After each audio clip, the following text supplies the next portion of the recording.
morning, Blonders! Pinoy Blananubay, proud to be Pinoy. Ayan, nandito na ako sa trabaho, gumagawa ako ng pangbalot ko ng aking gagawing Gervera bouquet. So, ayan. Kumusta na kayong lahat dyan? Ayan, hindi ako kanina nagbo-vlog ako, hindi naman pala siya na-record. So sabi ko, iaano ko na lang siya, uulitin ko pero ibo-voice over ko na lang. So ayan, ano ba yung nasa harapan ko na yan? Ay naku, ano ba to? Hindi ko tangka yata yan ng Gerbera. Ayan, tinanggal ko na. Ayan, ayan. Hindi nyo makita ang ganda ko eh. Ayan, nilinis ko yung aking table. So ayan, papakita ko sa inyo, nagagawa ako ng pang-wrap dun sa gagawin kong Gerbera bouquet. Ayan, yung Gerbera bouquet, tawag dyan sa atin, Daisy. Ayan. So, ayan, gawa ako ng papel. Salagyan ako ng tape. So, ayan, nagpapakute pa eh. Ayan, back to back. Lalagyan mo siya ng tape. Dahil yun yung gagamitin natin pambalot sa gagawin kong bouquet. Ayan, so, hi mami, kumusta ka na ba? Nagpagupit ka ng buhok ha? Nakita ko. Nagpagupit ka pala kay Sharon. Nagre-ready na si mother. Pag-uwi ko, parang pag-uwi ko, gagala daw kami. Nakakatuwa naman. Ako ang kanyang magiging caregiver. Ako ang kanyang yaya. So, Ate Ana, ano na? Malapit na ako umuwi. April 1 na bukas. Birth month na ni Pinoy Blan at ni Tita Renz. So, ayan. Ayan, mag-birthday din si Jackie. Sino pa? Si Lola Taba, April din. Si Uncle Chito, April din. Ayan. So, marami kaming April celebrant. Si Cherry, si Romy, si Bernadette, mga April. Si Mami Lina, ayan, mga April kami. Ay, naku, maraming magbe-birthday ng April. At tumatanggap na po ako ng regalo. Nagtatanggap na po ako ng regalo sa mga regalo sa akin sa birthday ko. Thank you very much advance. At may natanggap na rin ako mga regalo. Ayan, ipapakita ko sa inyo. Thank you very much kay Madam May Tiri at kay Sister Gemma Cruz na nasa bakasyon at before she go to vacation, binigyan niya ako ng gift. At dito pa, hindi ko pa inaano. So, papakita ko sa inyo. Mag-unbox tayo. Mag-unboxing tayo sa birthday gift ko. So, ayan. May natanggap na akong gift cards pa lang. Blunders, meron na. Kaya open na po ako sa magbibigay ng mga gifts sa birthday ko. So, ayan, after my birthday, ilang weeks lang, uuwi naman ako ng Pilipinas at ako'y magbabakasyon. So, ayan, nabibis ko na ang aking mother, ang family ko, mga kapatid ko, mga apo ko. Naku, ang lalaki na ng aking mga apo. Ayan, naubot tuloy ako. So, ayan, basta mag-iingat kayo lagi. At I miss you so much. Ayan, punta ako tumalikod. Ano ba ginagawa ko dyan? So, ayan. Ayan, yun yung aking Gerbera na gagawin na bouquet. So, ayan, kulay orange siya. Ayan yung ibabalot ko na gagawin ko siyang bouquet. Meron siyang eucalyptus. Ayan, 30 stem yan. Tapos, lalagyan mo siya ng eucalyptus. At gagawin mo siyang bouquet. Babalutin natin dun sa ginawa kong pambalot. So, ayan. Napakita ko sa inyo kung paano natin yan. Paano ko yan ibabalot at gagawin bouquet. Nakalagay siya kasi sa kahon. Ayan, ayan siya, ayan siya. Ayan. Kaya tatanggalin natin siya sa kasi madali siyang maputol. Ano, pag nasa kahon na ganyan. So, kailangan natawag to. Slowly. Kailangan dahan. So, ayan. Tagal naman. Ano ba yan? Simulan na. Tagal naman yung pinupoy mo. Ayan. Ayan na po ang eucalyptus. Ayan, nilagyan na. Nilagyan ko na siya. Ayan. Binibilang ko yung eucalyptus. Kasi kailangan 6 na eucalyptus ang ilalagay natin. At 30 stem na dyan. So, ayan. Yes. Ayan siya. So, napakasimpleng bukay pero napakaganda. Napaka-elegant. Wala siya ibang kasama ko siya lang. So, yung maganda nung Gerbera, kaya makikita mo talaga siya. Ma-appreciate mo yung beauty niya. Bigla ko yung eucalyptus. Ayan. At ayos ko siya. Napakasimple nito. Gusto ko 'tong bouquet na 'to. First time ko 'tong ginawa, itong, strawberry napakasimple pero napaka-elegante, napakaganda. Siguro ang ganda nito sa wedding, yung ganitong gagawin ng bride na kulay white halimbawa o pink. Napakaganda kasi maraming kulay sa strawberry. So,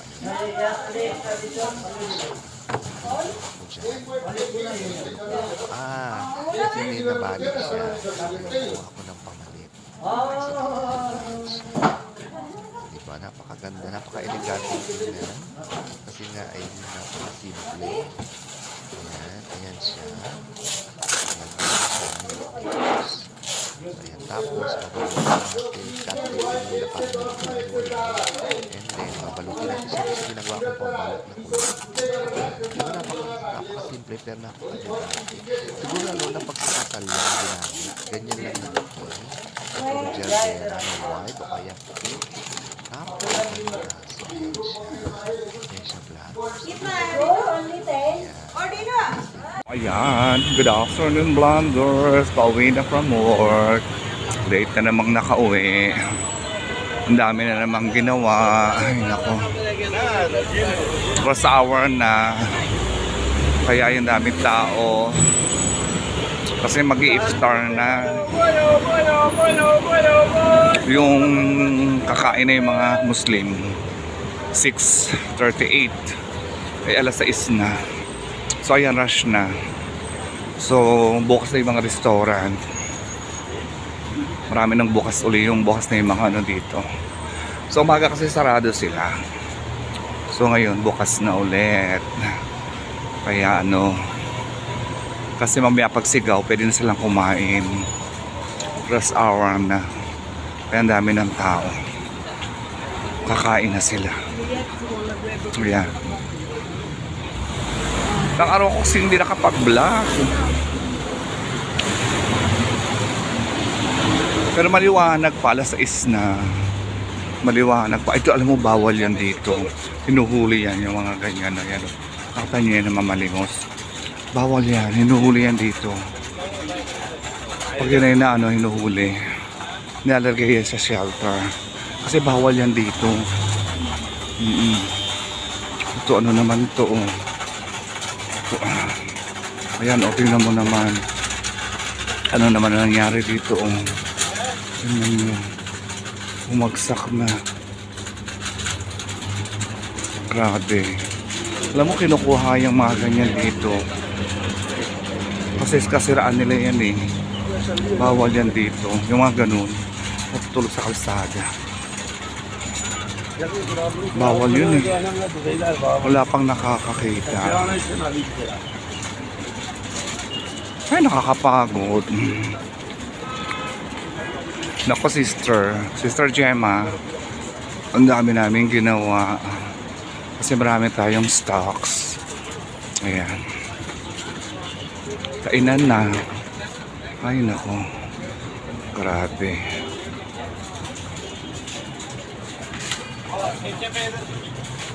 Naisip ko sing mag-ano kasi meron akong mga TikTok, kasama ko dito. Kaya ano, kaya bigla ako nag-vlog.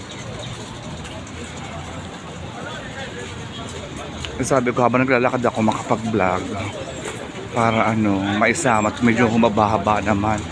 Kung alam kung ano pang anong kakainin ko pag uwi, manglulutuin ko.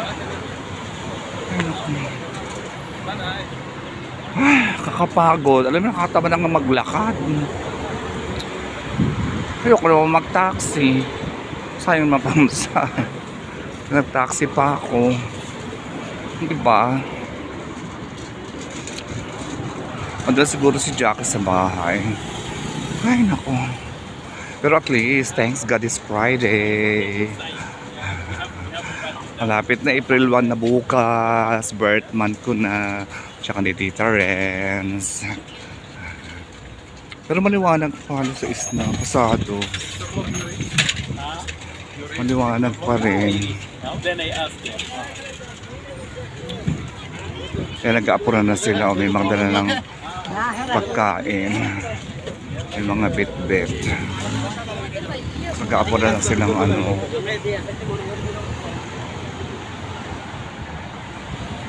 Ayan, oh.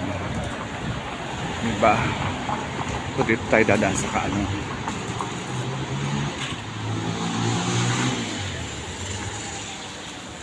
Ayan. Pwede naman yan eh. Alam niyo mamaya pag simula na yung dasal, wala nang tao sa kalsada. Maano na yan, luluwag na.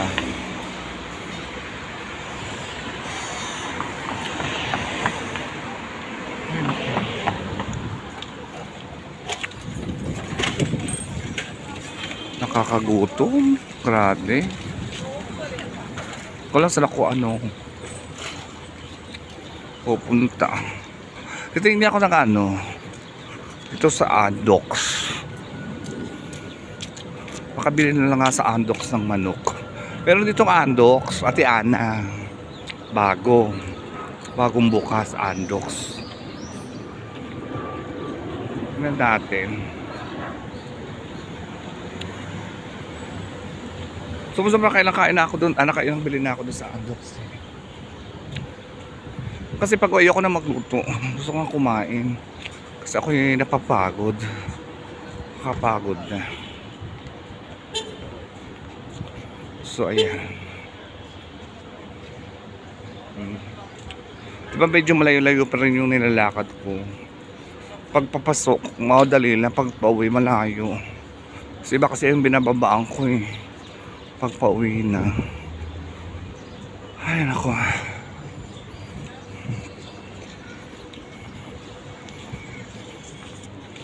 Pinili na tayo ng Andox. So, dito paggabi na hindi ako dito dumadaan.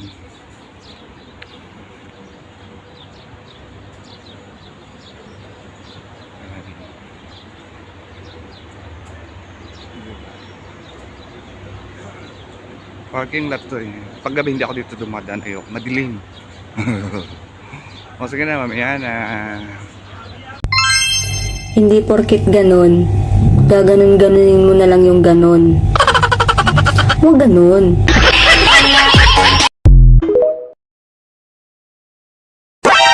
Lagi na lang akong pinag-iinitan ng kapitbahay ko. Hindi naman ako sakuri.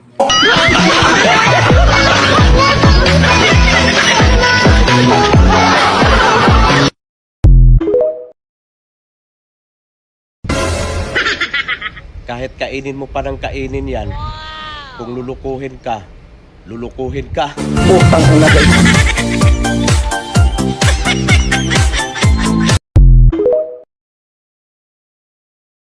Pag sinabi kong huwag kang lalabas, huwag kang lalabas. Makinig ka naman sa mapapangas.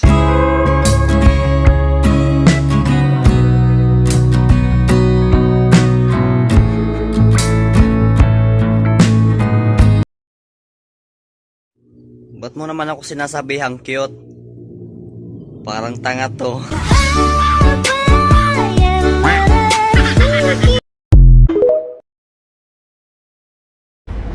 Anong laban ko sa'yo? Ikaw malandi. Ako maganda lang. Ikaw makate. Ako masarap lang. Talo, diba?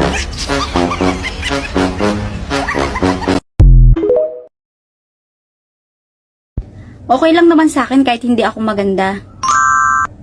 Basta ang importante, mas pangit ka.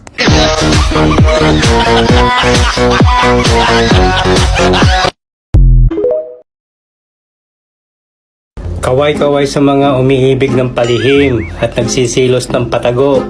Ano? Kaya nyo pa ba?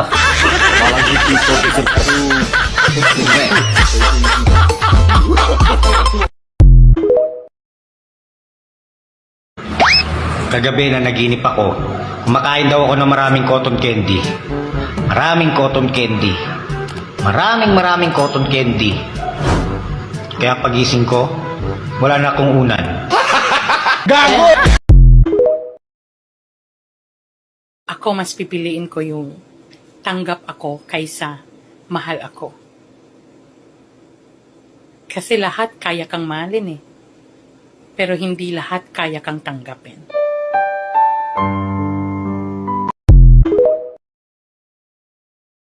Hoy, magaling lalaki! Magsahin ka na nga! Aba, inuutosan mo na ako? Bakit? Umaasal ka na! Bakit?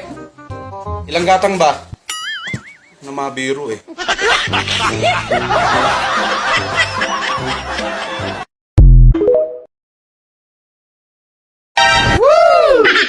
Ang arte-arte, dapa naman ang ilong. Gago!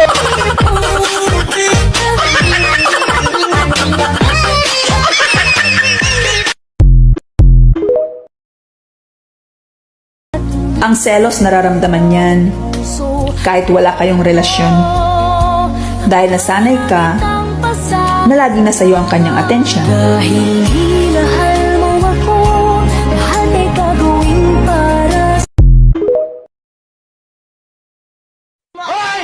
Yung dating nagpaplastikan, magkakampi ngayon. What? Ang tawag dyan, no choice.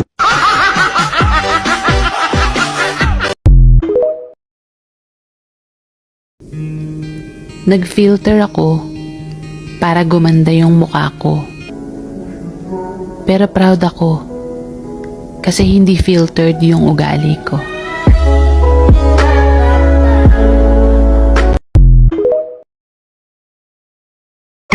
Bakit ganun? Nung binuksan ko yung corn beef, wala akong nakitang mais.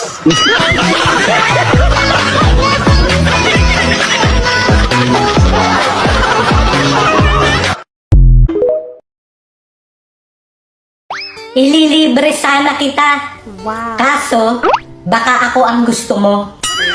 Sorry nga na arasan nga natira tamo cemburu Beng. Pwede ba? Tigilan mo ng pag-stalk sa akin. Baka mamaya akong sisihin mo pag na-stroke ka. Tangina mo.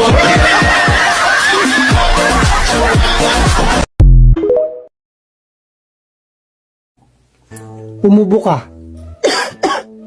Isa pa. Dok, ano mo bang sakit ko? May ubo ka.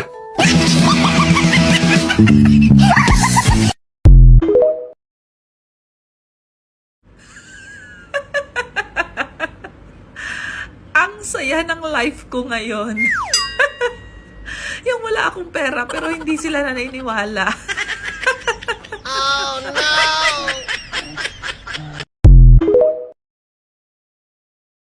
Uso ang bilbil ngayon. Kaya kung wala kang bilbil, laos ka.